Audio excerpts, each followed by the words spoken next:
the final prophet of God, said to be Mohammad of Islam. This is from Wikipedia. The information I'm about to give you on the founder of Islam, Muhammad Mustafa. And then I have several comments to make on all of it. When Muhammad was 40 years old, he was commanded by God through his angel Gabriel to declare his oneness. And of course, God is one began with the Jewish people and the Hebrew Bible. To the idolaters of the whole world, and to deliver the message of peace to an embattled humanity. In response to this command from heaven, Muhammad launched the momentous program called Islam, which was to change the destiny of mankind forever. He was in Hira when one day the Archangel Gabriel appeared before him and brought to him the tidings that God had chosen him to be his last messenger to this world, and had imposed upon him the duty of leading mankind out of the welter of sin and ignorance into the light of guidance, truth, and knowledge, to be a light to the world, which should sound familiar to the Jewish people. According to the accounts of this Shia Muhammad,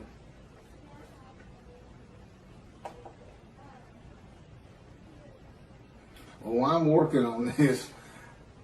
Again, I'm just getting started on all this. And I have a computer in front of me because my cell phone is not responding correctly this morning, and the Lord wants me to get this done. And, Gabriel's not an angel. Clearly, they plagiarized the Hebrew Bible and put into their own cultural laws and norms and what they consider morality.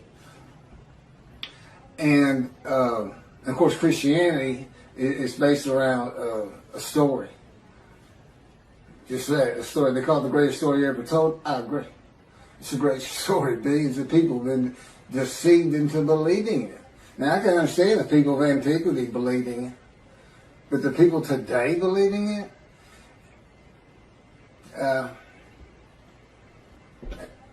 I really don't know what to say about that. I don't know how you can believe God made a human sacrifice to you, and by his blood, by his stripes, we are healed.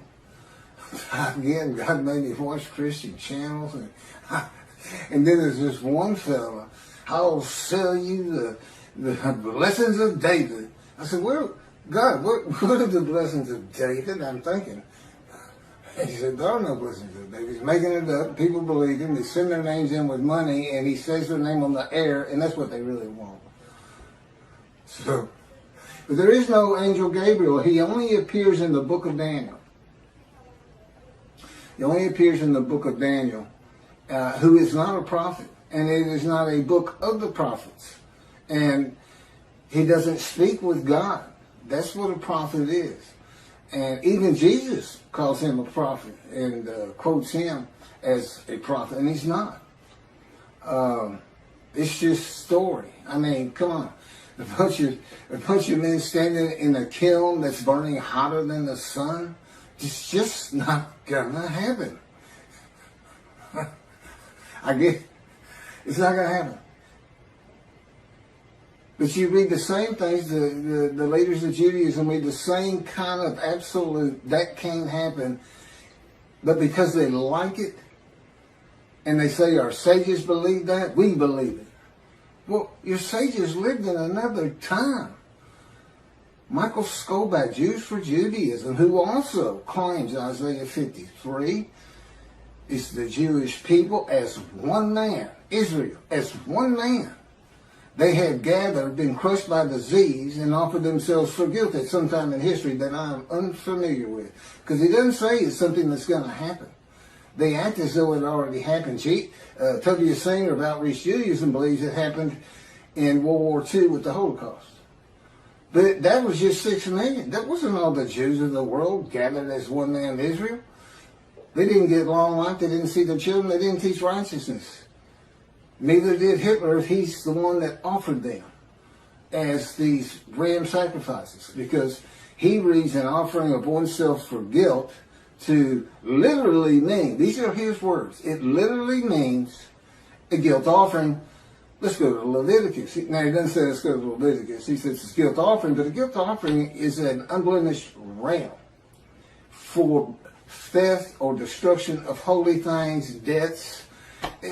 What that has to do with anything, I don't know. Because he's an anti-missionary.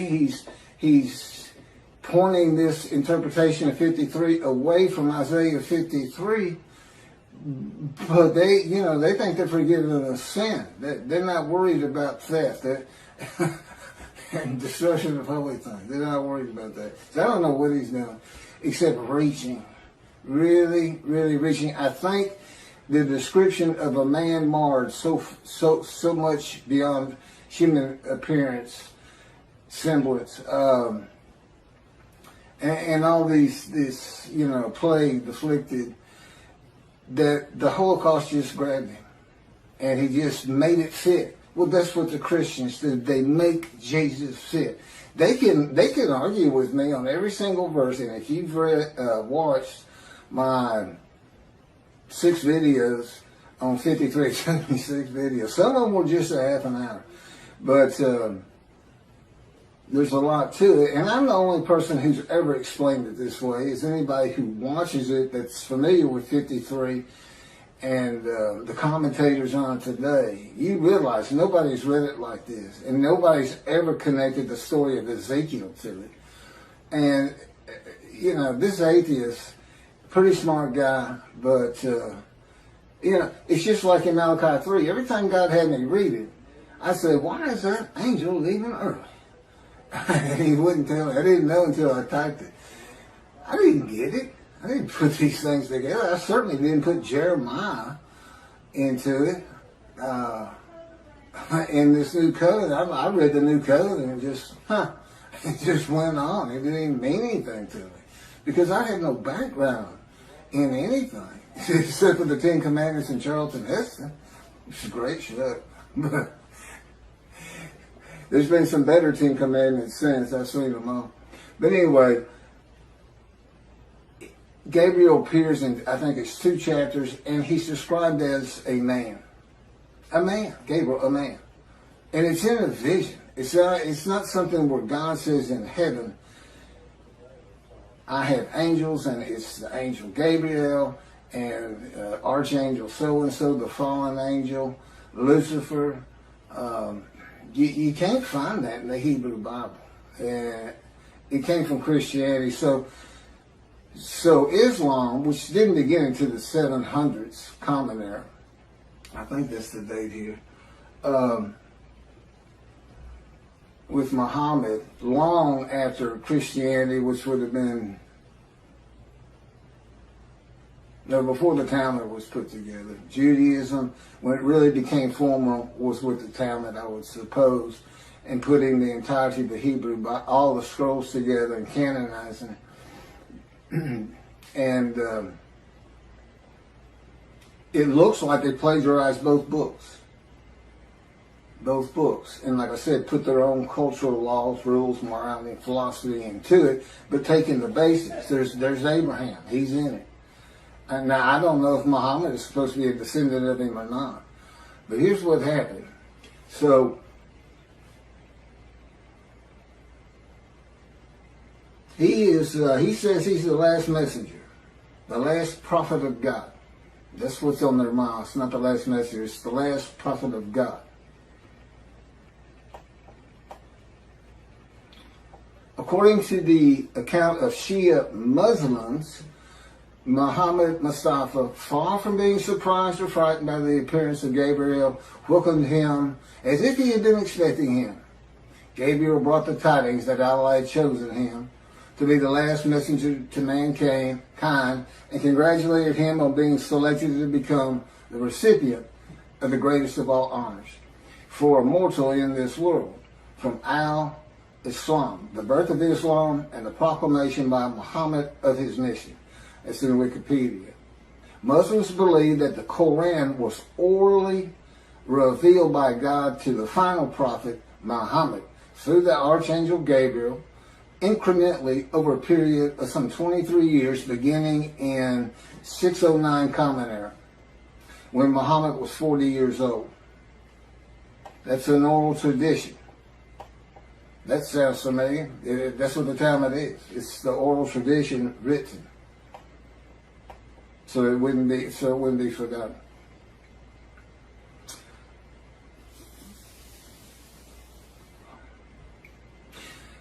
And then he died in 632 Common Era. Muslims regard the Quran as Muhammad's most important miracle. He worked miracles like Jesus did. You know, he could bring tidal waves with fish to feed the multitudes. And Jesus fed 5,000 with 2 loaves and 5 fish, or 2 fish and 5 loaves, something like that. Fed 5,000 people. And a proof, his book, the Quran, a proof that he was a prophet, that God spoke to him through Gabriel, the angel. And Quran was the culmination of a series of divine messages, starting with those revealed in Adam and Eve, and ending with Muhammad. According to tradition, several of Muhammad's companions served as scribes and recorded the revelations. Shortly after his death, the Quran was compiled by the companions who had written down or memorized parts of it.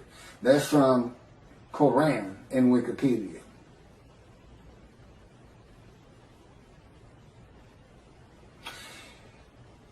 God chose his last messenger. And Allah means God, by the way. It's just not the God of the Hebrew Bible and the God of the Jews. God chose the last prophet, the last messenger, long before the time of Muhammad, when Malachi wrote Malachi. The messenger is Elijah for a time to come, and the time still had not come. The land did lay desolate, but they had not returned. It did not bloom again until 1948. And even then it was a desolation. It took many years to get it going and renew all the old cities like Jaffa and Haifa and Tel Aviv, and of course rebuild Jerusalem. You know, it's a metropolitan area now. Elijah, which of course is me. Now, how do you think Islam's going to react to me? We already know how the Christians are going to react. Not too favorably. Not too favorably. So this, you know, David is here because I'm David. David is here. I am the Moshiach. I am anointed. Which means the man of Isaiah 53 is anointed. And the anointment is the alighting of God's Spirit on me. That's how I know I'm the man of chapter 11, verses 1 and 2. Because there is no question that the Spirit and God are within me. And that's how I know this whole concept of God is in His Spirit. And I can point to Scripture that says just that. And explains things where it doesn't say it. Now they believe Muhammad to be a prophet because of his book. I've got 2 books God dictated to me with all of this information. This is chapter 49 of Isaiah 53 in the day of the Lord. See, it's not just about Isaiah 53. Now, the last chapter is the day of the Lord, and I'm going to do that probably on a separate video. I may make this another 2 half-hour recordings. All my camera will take. So, God's righteous servant, me. I am the final prophet, not Muhammad. And as the final prophet, and with the God of the Jews, being the Abraham and Judaism being the Abrahamic religion that is correct. There's 3. I mean, if you really sit back and think about it, who's gonna win that? Who's going to win? There's three. Are the Christians going to win it with their human sacrifice? Are the Muslims going to when clearly it's just a plagiarization? They're going to be a light to the world. Peace and humanity.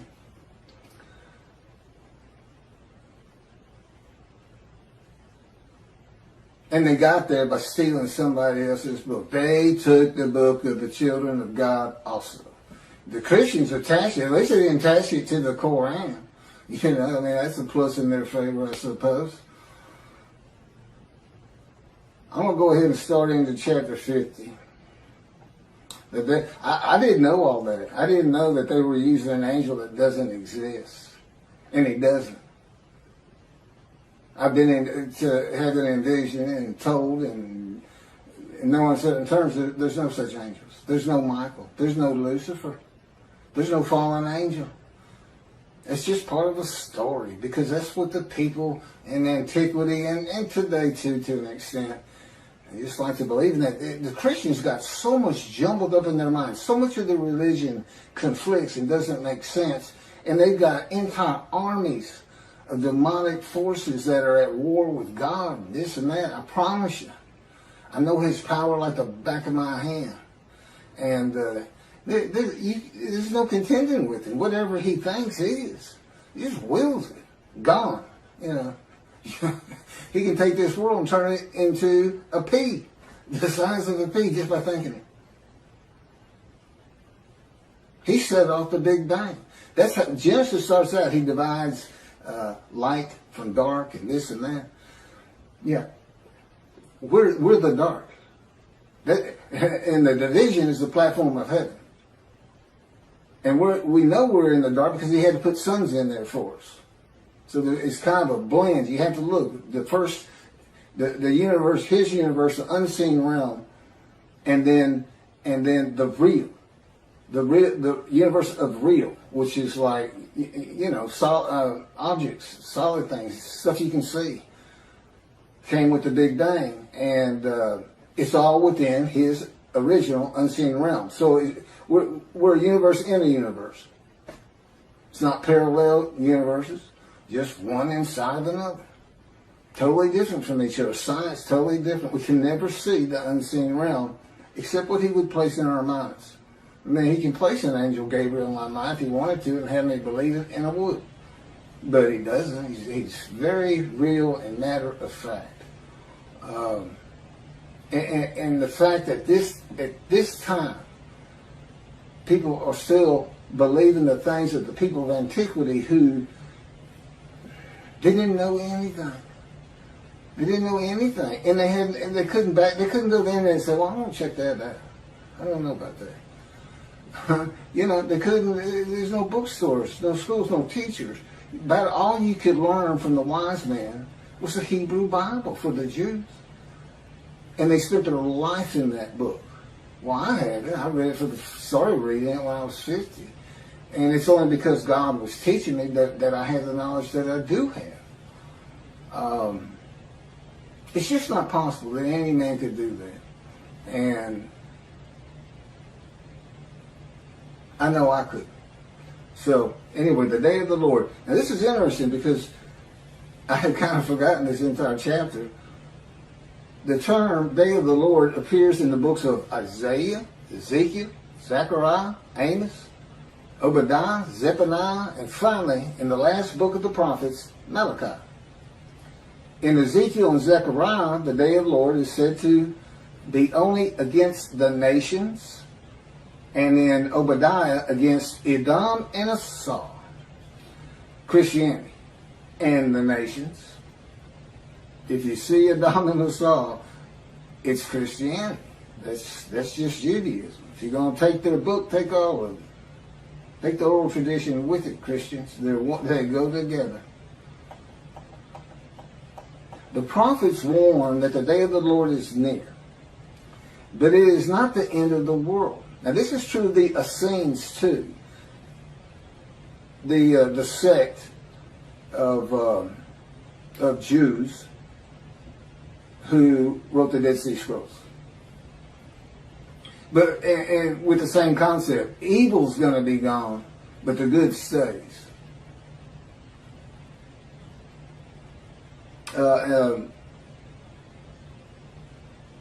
The destiny of the world will be changed. God returns to the earth to dwell among his people in his sanctuary, which he's doing, on his holy Mount Zion in Jerusalem, and the world will know that he sanctifies Israel. Lo, the day of the Lord is coming with pitiless fury and wrath, to make the earth a desolation, to wipe out the sinners upon it. Isaiah 13:9. You say, well, see, that's not, you haven't thought about that day of the Lord. Yes, I have. God's final word on it. Because that's not going to happen. Again, that's just fun to read. It scares people. And whoa, war's coming kind of a thing. For a day is near, a day of the Lord is near. It will be a day of cloud, an hour of invading nations. A sword shall pierce Egypt, and Nubia shall be seized with trembling. When men fall slain in Egypt, and her wealth is seized, and her foundations are overthrown. Nubia, Put, and Lud. These are names for for territories that are pre-biblical for the most. They're pre-Abraham. The Hebrew. And all the mixed populations in Cub and the inhabitants of the allied countries shall fall by the sword with them. Ezekiel has an account of all the tribes returning to the promised land, and they all go individually back to the lots of their ancestry. Do you know how many? It is impossible to determine that. Rambam says, I can do it. I can tell him that, can he? He says, I do it by a spirit, and has no concept whatsoever that God is in his spirit. That the spirit that alights upon me is one of being able to determine your ancestry all the way back to the partitioning of the promised land, and to the tribe you should belong to, that you have the most blood of. Okay. Sounds great, Ezekiel. I'm sure people will love it, but not going to happen. Not going to happen today. That's for sure. Yeah, David's here. The peace in the world. I'm here. It's just about undeniable. This is like 100 times more proof than Moses had. Nobody even knew he was writing the Torah. I'm sure nobody knew. And if they did know, they didn't care. And the fact that God was telling them, they may have believed, they may not have. Many of them would ask him, how do we know you're talking to God? Today he'd say, well, read this. It's called Leviticus. You think I woke up and wrote God's laws without him telling me what to do? Because I thought that's what he was telling me? That's the Christian. I'm getting the word. I'm getting the word from the word. For some reason, they call Jesus the word before he came into body. So they get a word from the word. The word, I think, means God. I'm not sure. But everyone who invokes the name of the Lord shall escape, for there shall be a remnant on Mount Zion and in Jerusalem, as the Lord promised. Anyone who invokes the Lord will be among the survivors. That's from Joel. For I have noted how many of your crimes and how countless your sins, you enemies of the righteous, you takers of bribes, you who subvert in the gate the cause of the needy. Surely, at such a time, the prudent man keeps silent, for it is an evil time. Seek good and not evil, that you may live, and that the Lord, the God of hosts, may truly be with you, as you think, hate evil.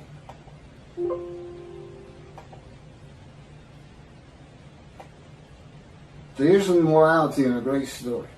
Day of the Lord. And love good. And establish justice in the gate. Again, the Essenes had gates. People like to hang out at them, as you can imagine. and tell stories. What else are they going to do if they had enough food and everything? And have all your friends clapping you on the back. Great story. Great story. Look at all those Gentiles gathering around. Tell that Jesus story. Tell the Jesus story. Then look at them. They get all giddy. And it'll throw you some money. Yeah, it could happen. Could be like that. And I got a real long, I'm going to skip this one from Zechariah, but finishing up with Zephaniah on this coming of the end of evil. And I will bring distress upon them, that they should walk like blind men, because they have been sinned against the Lord. And their blood should be poured out as dust, and their flesh as the dung. Oh, come on. Okay, you let me read a little bit of this one. This is from Zechariah. Now, see, this is like watching a zombie movie. This is like watching a heart show. And we are, most people love to see those every so often, especially as when you're young.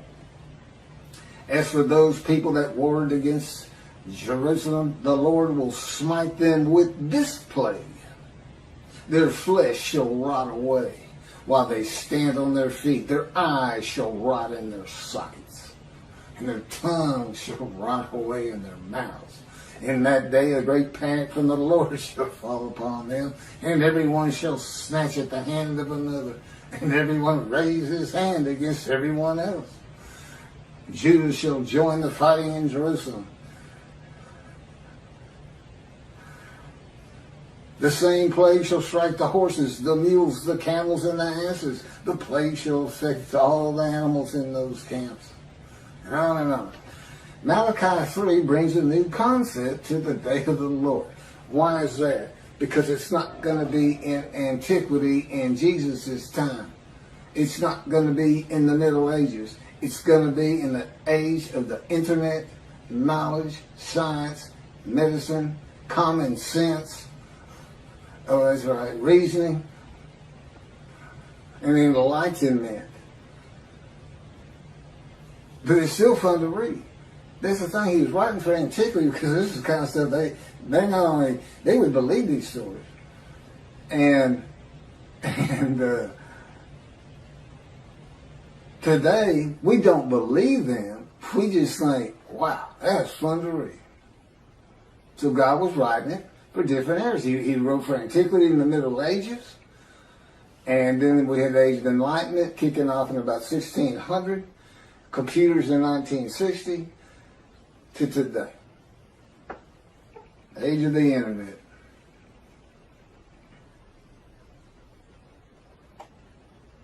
So what new concept in the day of the Lord does Malachi bring?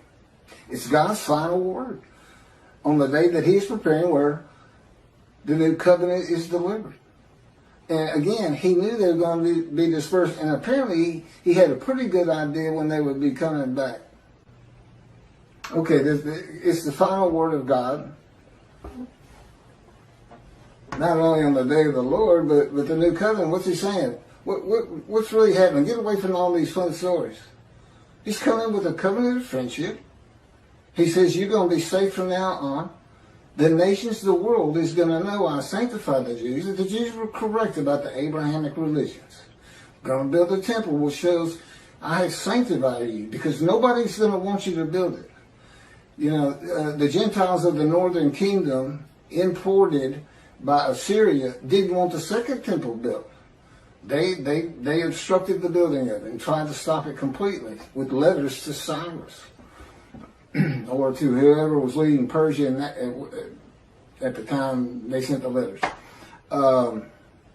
And he says, new covenant, everybody's going to be sin-free, holy seed. And since he did the same thing with the exiles, he never says, I'm making you a holy seed to build the temple. He never does say that.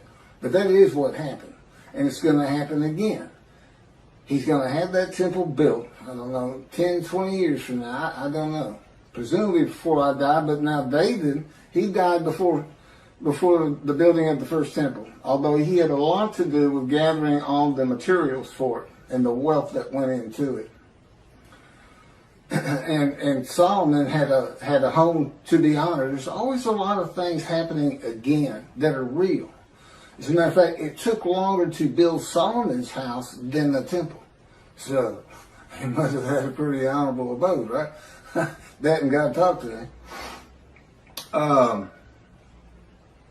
Now, God doesn't address the nations. As I started out, these different days of the Lord's in the various books, some are just pointed at Christianity, some is the nations. They kind of differ. But Malachi 3 is real clear. It's the Jewish people, the people of the land of Israel, as much as anything. That's the focus. When I come back, the sanctuary to be placed amongst his people in Jerusalem. Although the covenant, the friendship covenant does not say in Jerusalem. I think that's pretty much implied. Although as David purchased the Temple Mount for God after he had failed the test that God put him to, as kind of a making up for it. I watched it this land. And I could go back. There's people who have raised millions of dollars for the building of the third temple out there right now. Just on the belief it will happen. God will come. They just don't know how because of the false teachings. Teaching of antiquity. The teachings for people of antiquity. Well, the people today aren't of antiquity. Compared to those people, they are all brilliant geniuses. Every single person who has a computer is a brilliant genius. Knowledgeable. Over these people. So, here's God. Not only is he saying something different than your traditional day of the Lord, he's saying in future times, in the times where man is more enlightened, knowledgeable, we're just going to build a sanctuary and everybody's going to be safe because that's just going to keep people from picking on you as much as they are, and they'll have it in their minds, just don't mess with them. That God could be in there. God might be there after all. Keep the Middle East at bay. And of course, when I die, that's not to say God's not going to continue on as he did with Solomon, with Elijah, that was followed up by Elisha. The Davidic dynasty was supposed to continue the line of David, but I don't believe there's anything that, his covenant does. Well, my son's a great guy, and God says, would you want me to put him through that? What you've been through? And I thought about it. I said, that'd be good for him. I mean, I wouldn't wish that pain on anybody. But it changes to so much for the good. And you can't really feel another person's pain. I know that pain. I still live in it. You can't imagine what happened to me just 2 months ago. Oh, I can't. I'm not allowed to tell you, and I wouldn't tell you. But it was brutal. It went from, I had my top 5 things that he's done to me, and it moved up to, it went by everybody to number 1. It made number 1. I hope that's the culmination of those events. So anyway, lasted about 3 months. So back to this.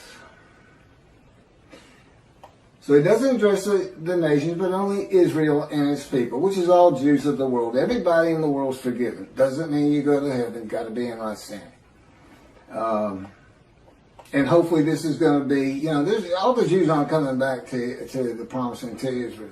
But I think my presence, and particularly if you build the temple, and then consider this. The nation, if you think the Christians are friendly to you today, you're not going to be saying that 2 or 3 years from now. Not when you can put in their face, we told you we were right. Because that's what they're always telling you. You don't even know how to read your own Bible. That's Jesus. That 53 is Jesus. And you've got all the arguments that I'm putting before you. By the way, this Isaiah 53 in the day of the Lord, every single one of the 50 chapters is summarized in a paragraph. A few of them 2 paragraphs. as an addendum. If nothing else, you stop it. It's like 6 pages. I don't know how many pages. It might be more than that. Okay, it might be a lot more than that. But anyway, if you're in a bookstore, just flip to the back, read the addendum, and just see all the different things that are addressed that really are Isaiah 53. The first 20 chapters are kind of like, you need to have this knowledge. You need to know about angels and God in his angel. And a lot of I've kind of broached, but moving on. God says, of course, you've heard this, behold, I'm sending my messengers to clear the way before me, to build the temple, and the Lord whom you seek shall come to his temple suddenly. The messenger is Elijah in verse 23. As for the angel of the covenant that you desire, he's already coming. I've talked about that. The angel of his presence brings the new covenant, Jeremiah 31. All Jews are forgiven of their sins and iniquities. And it's going to be when I get my books published. That's when it becomes official from God's mind. And even then, it has to be people who find out about it. Once you find out, whether you believe it or not, but when you start hearing you're sin-free, that's when you need to avoid the evil inclination and really, really stress your Judaism and learning your Torah, which is the effect God expects, Torah on your hearts. And heed God, revere, and esteem his name. Because you don't want to miss what he's preparing. You don't want to miss it. You don't want to miss watching the evolution of the Jewish people from Abraham. He's going to pick, guy's name will probably be, Poindexter or something. Who knows? He's so funny. But I'm sure, okay, it'll be serious, God says. He says, I let Keith cut up a lot. He's a human being. It's good for him. And I play along some. He'll tell you, it's not nearly enough. Or it's too long. Or it's not long enough. God recognizes that the forgiveness and equities and sin of Jewish people will not cause all to heed him. And in Malachi, he says, I know there are those that don't. Those that do, I'm putting in a scroll of remembrance. In Christianity, believing in Jesus and accepting him as his one Lord and Savior brings sin forgiveness and entry to heaven when he returns. I've covered that. Even if you've committed murder and other crimes against humanity and God, and that's just not true with the God of Israel. He's not going to have bad people up there. But that doesn't mean you don't want to practice Judaism. Because I know the Jewish people like to focus on life today. The heaven that the Christians dream of and think of is not first and foremost for the Jew. It's being a light. It's living life as well as it can with all these instructions God gave us on how to do it. And so this is bonus time, and God knew that. You just have to understand, he's able to play these things out in his mind as though he sees the world, the evolution of generations and cities being built and things being invented and knowledge and universities coming in. And he can just watch it all happen, and he can see what's going to happen to the Jews. He knows they're going to get destroyed in Europe. And he'll tell you, okay, I'm not supposed to go into that. Maybe someday. But moving forward here, I just keep that in mind. He knows it's going to be a modern time. And here I am. And listen to what he's having me tell the rabbis. And you know what the effect of that is? It's not a metaphor like Torah on your heart. But, he says he forgives sin, that makes everybody learn Torah. It's really two separate different things. But, so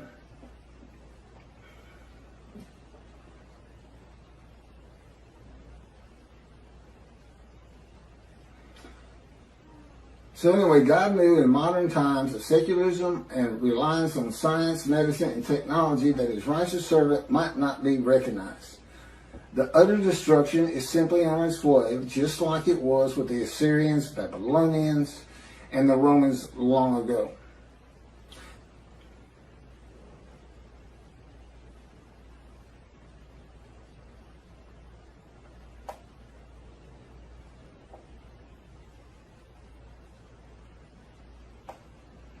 There's no mention in Malachi 3 of the destruction of the nations, as it is in some of the books and chapters and verses that I just read at the beginning of this video, or at least on the day of the Lord. It is implied there will be destruction in the land of Israel, because God says, if He doesn't do it, when I come, it will be with utter destruction, as though there's going to be some, and there would be, to take the Temple Mount. It'd have to be something like the 6-day war. I don't think Israel would ever just storm it and say, well, that's it, we're just tired of it. It's got to go. And unless there's some heinous act done, like a nuclear suitcase bomb, where they finally say, that's it. Only Jews in this land, and we don't care what it takes. That's what they did to us. They just threw us out. Took everything we owned, took our bank accounts, took our houses, took everything, just said go. We had to walk to the promised land.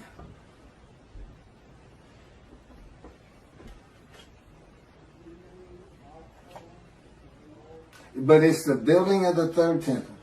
Now, I remember that.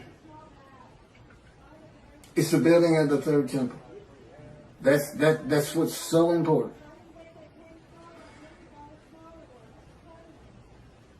Defeating the enemies of the nations that come against Israel, and the sanctification of Israel, the land and people blessed by God with His presence in His sanctuary, is how utter destruction is avoided in the awesome, fearful day of the Lord. So it's the exact opposite. He's not coming to destroy evil. He's coming to safeguard the Jewish people, so we don't see a Holocaust again. Basically, that's what He's telling you. If the land were destroyed today by nuclear bombs from Iran, 10,000 missiles launched at the same time from Lebanon, and don't care, the sling of David, the protective system to bring down rockets is never going to be able to stop that. And you got 7 million Jews there. And we lost 6 million in the Holocaust. And that's such a brutal thing and brutal time. I still have a hard time understanding how we've already advanced so far, as awful as things are even today, from that. Well, people could, the Nazis, they singled out children. That was their favorite kill. If they were running low on bullets, instead of shooting the kid or gassing them, they throw them in those kilns alive. So, that's just, and it's a people. It's not some madman. It's not Dahmer. It's not just one crazy person out there. It was an entire country, and it wasn't just there. Russia was doing the same thing. They were hauling them out of their houses, making them dig ditches, and just going down. Family members, father, son, kids, or kids first, boom, throw them in there. Whole blocks, whole neighborhoods.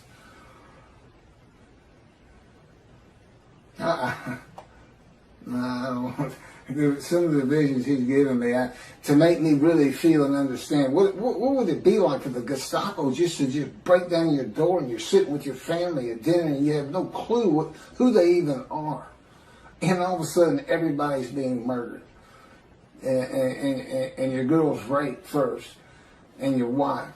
And He put me into it's, we can think about it and be horrified. But He can make it so real, it's as though you're there, but it's still different once you come out of the vision. It's a lot different. One, you're not scarred by it. But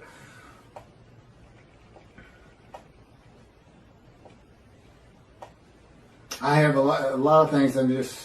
That's just about it for the day of the Lord that I have. This man in divine being, host of the Lord's host. It's one God. It's the oneness of God.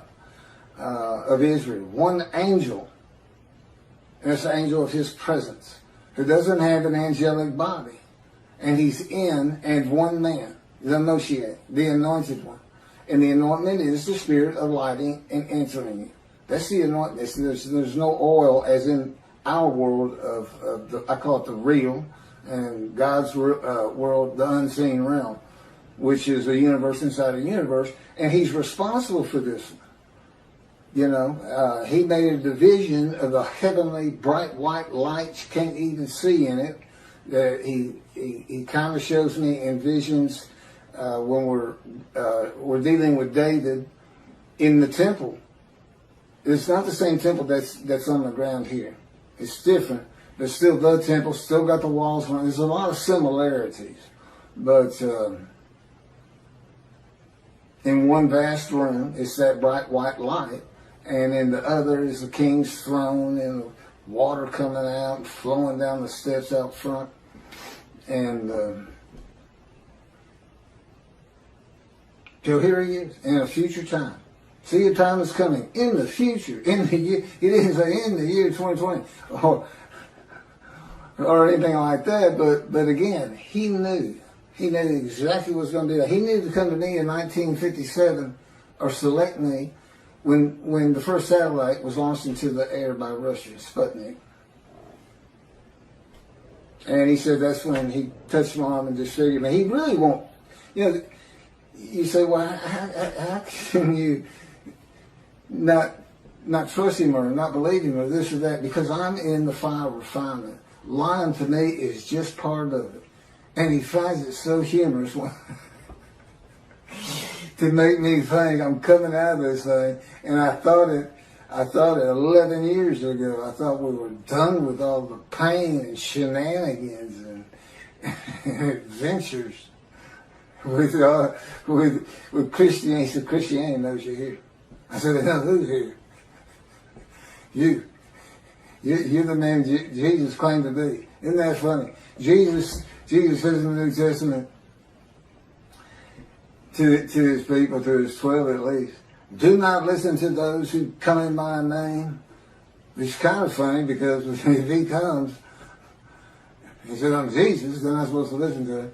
But the fact is, he came in my name. He came as a teacher of righteousness. He came as the man of Isaiah 53. He came in my name, and that's given me all kinds of trouble to get this thing going, to do what I have to do for God, to keep utter destruction from Israel, and to save the Jewish people.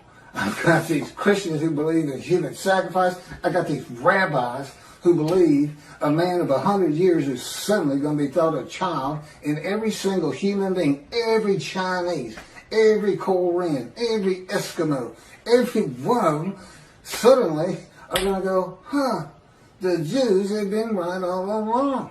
We need to exalt them. Let's take our stuff and give it to them and till their land for them. And look, there's no pain anymore. It's like I died. The Messianic eras of heaven on earth. That's what antiquity believed in, and the resurrection. So I got to deal with that. Aren't they supposed to be protectors of the Jewish people? Follow God's laws, have better lives, morality. Look at, you don't just go hurt people. You don't keep people from doing what they need to get done with lies and false teachings. Oh, I'm sorry, I fell into the rabbis again. I call it a lie when you say the Jewish people gathered as one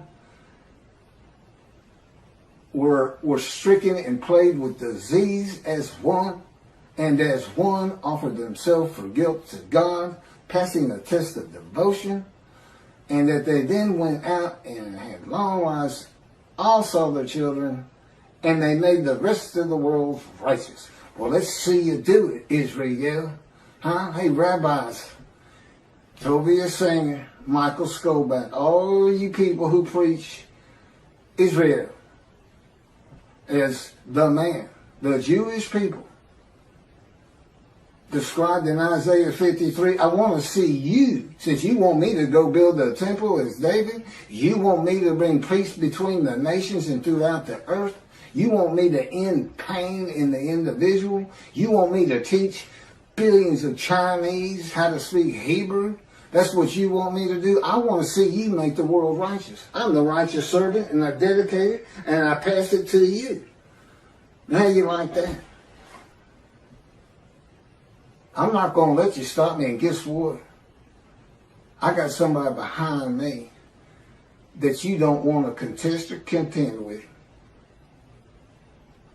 Because people throughout this land are going to hear this very speech about you in Jews for Judaism and Outreach Judaism, your 900-page book, which I shudder to even think about opening personally because of your midrash on Isaiah 53, which you had posted on your Facebook notes, and I was one of your friends, and you said in it, share this with everybody.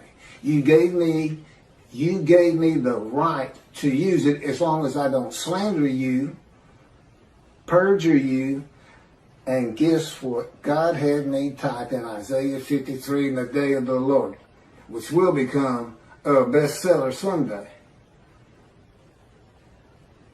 A big part of your midrash on the human sacrifice of the blemished rams by Hitler, which shows that Isaiah 53 describes the Jewish people, 6 million of them. Well, that's all I have on the day of the Lord, and doing my job of bringing the wrath and bringing the reckoning. I'm the righteous servant, I'm David, I'm Elijah, and the prophet like Moses. And soon to be published, a new song God had me write. And I am an eternal priest of the order of Melchizedek and King David, and a rightful king. That would be leader. It's the same song David used. It's scripture.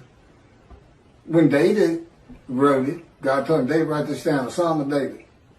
My Lord said to his Lord. And there we go again with Christians. They say that if it's the Lord and he's talking to the Lord, that's God of the Trinity talking to Jesus. What's the problem? One of them's capitalized and one's not. What was the other big reason? Well, just read it. It's a song about him. It's written by somebody who works for King David, a servant, something in the kingdom. He's writing of him when you read it, because he would be Lord to this man. He's a lowly servant. Yes, Lord. You know, he's a king. That's what you say. It's not Jesus. It's not meant to be Jesus. It's not a, what do they call it? Epiphany of Jesus? I don't know what it is. And God wrote stories that have meaning that's just not right there until you know the story of Jesus. I got to end with this, since I apparently still got a little camera time. So, nothing is ever written about Jesus. Okay, nothing in Dead Sea Scrolls, nothing by them. No commotion at the gate, Essene gate with Jesus saying that, you know, you can't say you're the righteous servant because our founder is the righteous servant. And, no altercations noted in the New Testament. And there would have been, God tells me. It's a pretty contentious group out there. Not a lot of law abiders. But I said, I know, I had to deal with them. I think I was tough on them. Should have tried to deal with them. So, until 70. What happened in 70? The first big Jewish revolt. 500,000 Jews defeated. Battle after battle. People don't think the Jews fight. They fought for every inch of Jerusalem they could get. And then there was another revolt, and then another revolt. And they finally, it's like being in God's fire refinement. They were in the Roman fire refinement. They said, okay, that's it, let's get out of here. Thanks for the land, God, we got to go. You made everybody mad at us. We're saying we're the chosen. What? So, that's when the first book, so you see these two rabbis, trudging along through Syria and heading towards Europe. And what are we going to do for money? What are we going to do? I got kids, everything. I can't go to synagogue and make money. That's how I make my living, is teaching the Hebrew Bible. His friend says, first says it's slow-mo. that story about the Jesus. I get money every time I tell that story, especially if I change it up a little bit. Every time I tell that story, boom, I got lunch, I got dinner. I sometimes have food for the next day. They love it. They just get all, I believe, praise Jesus, falling on the ground. Holy rollers. That's where the first holy rollers came from. If you don't know what that is, look it up. He says, you got it. They love this stuff. And Slow-Mo looks at him and says, oh, you got to be kidding me. You can't put that story in the Hebrew Bible. You can't connect Moshiach to that. He comes in, rides the ass in Jerusalem, and defeats Rome and becomes king of the world. What are you talking about? We'll just change it. Maybe it was the writers who were deceitful. It would only be because there was no Jesus. Nothing written about him. Are you kidding me? Man's walking on water, feeding everybody. The blind see, the crippled walk, dead or risen. You think he'd have probably taken the Roman leader's position from him. That's what he would have done, and just made them leave. He'd used his head instead of trying to fight them hand-to-hand combat. I guarantee you, the revolts would have had more success, although ultimately beaten down just by numbers, if God in me had been there with this unit, this human body, or any other human body. Just because he knows everything. He said, it'd be more like the Americans fighting the British, hiding in trees and bushes and stuff. So anyway, thank you. Tell anybody who's interested in Isaiah 53 that there's a new take on it. There's new explanations. And tell them it's the leper scholar. That's from the Talmud, Babylonian Talmud. There's actually, it's quoted something, Sanhedrin 9b. I'm not sure if that's in the Talmud or it just gets spoken of in the Talmud. I know the Sanhedrin, I know what they are. But I don't recall seeing anything that in the Talmud, Sanhedrin is like a special book or something, or some extra, or a section. I don't recall ever seeing that. And again, this is where, God, I'm still a human. I'm still Keith. And the way he does that is I still can't find my car keys. If I had a car. And, I'm the same old forgetful person. He keeps me forgetful. But I'm still a lot better than I was. Anyway. It was easier using my computer, but I don't know what it looks like on the video with me looking down so much. And so much today I was reading and not being able to, like Isaiah 53, it's on the tip of my tongue anytime. But I hadn't looked at these two